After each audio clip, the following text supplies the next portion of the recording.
இப்போ நானும் ஜெயிச்சிருக்கேன், நீங்களும் ஜெயிச்சிருக்கீங்க. நம்மளால என்னோட டேரக்டா பேச முடியல. என்ன கேட்கிற மனைவில அவன் இல்ல. அவன் நம்மள ஹீரோவா பார்க்கான். அவன் ஹீரோவா நம்ம என்னைய ஹீரோவா பார்க்குற யாருமே என்கிட்ட காட்டிக்க மாட்டாங்க. அது இன்னொருத்தர் டிஸ்டர்ப் பண்றதா காட்டுறாங்க. ஓகே. புரியுது. புரியுதா உங்களுக்கு? எனக்கு அதுதான் பயமா இருக்கு. நீ வந்து என்னைய ஹீரோவா நினைக்கிறன்னா என்கிட்ட உரையாடு. என்கிட்ட பேசு. எனக்கு ஃபோன் பண்ணு. என்கிட்ட அட்வைஸ் பேசு. அல்லது என்கிட்ட ஃபைட் பண்ணு.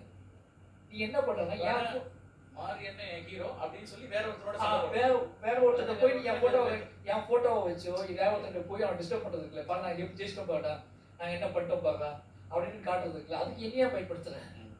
நீ இன்னொரு பகைக்கு நீ பயன்படுத்தாது. ஓகே.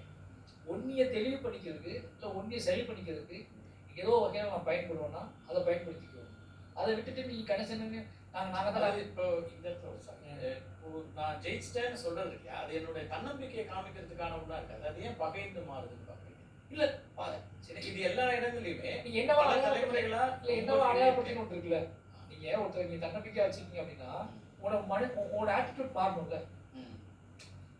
உன்னோட ஆட்டிடியூட் தான் தெரிய போகுது. நான் வந்து அம்பேத்கர் நான் ஃபாலோ பண்றேன். நான் அம்பேத்கரை பத்தி ஒருத்தர் பேசுறேன் அப்படின்னா என்னோட உடல் மொழியிலையும் என்னோட மொழி இருக்குல்ல, நான் பிரத்யேகமா யூஸ் பண்ற வார்த்தை இருக்குல்ல, அது அம்பேத்கர் நான் எப்படி சூஸ் பண்ணேன், எனக்கு அம்பேத்கர் எவ்வளவு மோட்டிவேஷனா இருக்காரு அப்படிங்கிறத நான் சொல்றேன்னா அது எதிர்த்தாப்புல பார்க்கும்போது தெரிஞ்சிடும்ல இவன் என்னவா உருவாக்கிட்டான்னு சொல்லி.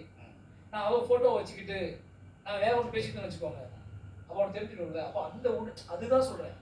நீ அது பார்க்கறவங்களுக்கு தெரியுது, எனக்கு தெரியுது. நான் அதை புரிஞ்சுக்கிறேன். உங்க சூழல்ல இருந்து அந்த மண்ணில் 20-30 ஆண்டுகளுக்கு முன்னாடி அது என்னவாக இருந்ததோ அதோடைய தொடர்ச்சி இன்னும் கொஞ்சம் இருக்குங்க தேவைப்படுது. அவங்களுக்கு வந்து என்னன்னா அது அதை வந்து மாற்றுறதுக்கோ அந்த கல்ச்சரை சேஞ்ச் பண்ணுறதுக்கோ அது அந்த மண்ணில் மட்டும் இல்லை, என்னென்னலாம் கான்ஃப்ளிக்ட் எல்லா இடத்துலையும் இருந்து தான் இருக்குது. அது மட்டும் இல்லை, பொதுவாகவே நாம் அப்படியாப்பட்ட வெற்றியாளர்கள் சினிமா மட்டும் நான் சொல்றது அதிகமாக மற்ற வெற்றியாளர்களும் விட்டுதாங்க. ஓகே. சினிமா மூலமாக கிடைக்கிற ஒரு வெற்றியாளரை அவன் வேற ஒன்றா தான் ஹேண்டில் பண்ணுறான். என் சினிமா கொடுத்த சிந்தனையா அந்த விஷுவல் கொடுத்த சிந்தனையான தெரியல எனக்கு. இப்போ மனதிகன சட்டம் அப்படி பண்ணுறது இல்லை.